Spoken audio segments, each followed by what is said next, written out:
খেয়াল করে দেখেন, আগে তোমার আব্বা আমার ডাকছিল, এই কথা কি মনে আছে? মনে আছে হুজুর। ওসিয়াতে কি বলেছিল? আমি বলছি, মিয়া ভাই আর আমার সামনে তোমার আব্বা বলছিল যে হুজুর দুই ভাইকে সমান ভাগে ভাগ করে দেবো, কাউকে ঠকাবো না। বলো, এই কথা বলছিল কিনা?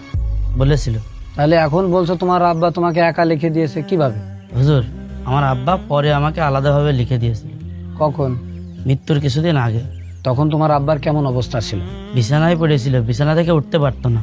আচ্ছা, আমার এই কথাটা বলো তো, যে বিছানা থেকে উঠতে পারছে না সে রেস্টি অফিসে কি করে গেল? উকিল বাড়ির বাড়ি নিয়ে আসছিলাম। কে ডেকে আনছিল? তুমি ডেকে আনছিলে না, তাই না? হুজুর, এত প্রশ্ন কেন? জমির দলিল আমার নামে, জমিও আমার। জলিল ভাই, একটু থামো। হাদিস শরীফে এসেছে, রাসূলুল্লাহ সাল্লাল্লাহু আলাইহি সাল্লাম বলেছেন, যদি কোনো অসুস্থ ব্যক্তি জমির 1/3 অংশের বেশি লেখে তাহলে সেটা শরিয়াতে বৈধ না, যদিও বা তার অন্য শরীকরা রাজি না থাকে। রফিক, তুমি যদি সত্যি জমি একা পেয়ে থাকো তাহলে বিক্রি করার আগে ভাইকে কেন বলো না? কারণ তুমি জানো এই জমি তোমার একার না।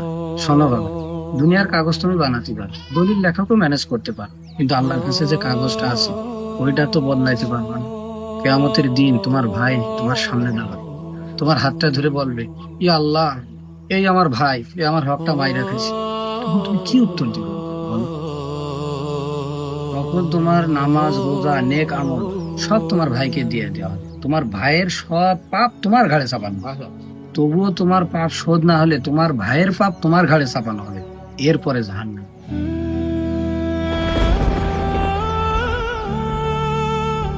চিন্তা করো বাবা, মাত্র 7 শতক জমির জন্য আখিরাতটা নষ্ট করবে। হুজুর, আমি ভুল করেছি। আলহামদুলিল্লাহ, সত্য স্বীকারের চেয়ে বড় সাহস আর কিছুই নেই। হুজুর, এখন আমি কি করব? শাকিলের কাছে মাফ চাও। তোমার আব্বা জমি যেভাবে দিতে চাইছিলেন সেইভাবেই ভাগটা করো। হুজুর, তাহলে আমার টাকা? জলিল ভাই, আপনি জমি কিনেছেন রফিকের কাছ থেকে, পুরো জমিটা তো রফিকের না, অর্ধেকটা শাকিলের। তাহলে শাকিলের টাকাটা আপনি শাকিলের কাছে ফিরিয়ে দেন। শাকিল, আমার মাফ করে দিস ভাই, আমি লোভে পড়ে করে ফেলেছি। মাশাআল্লাহ, দুই ভাই কোলাকুলি করো। ভাইরা এখনই ভিডিওটি শেয়ার দিন, হতে পারে আপনার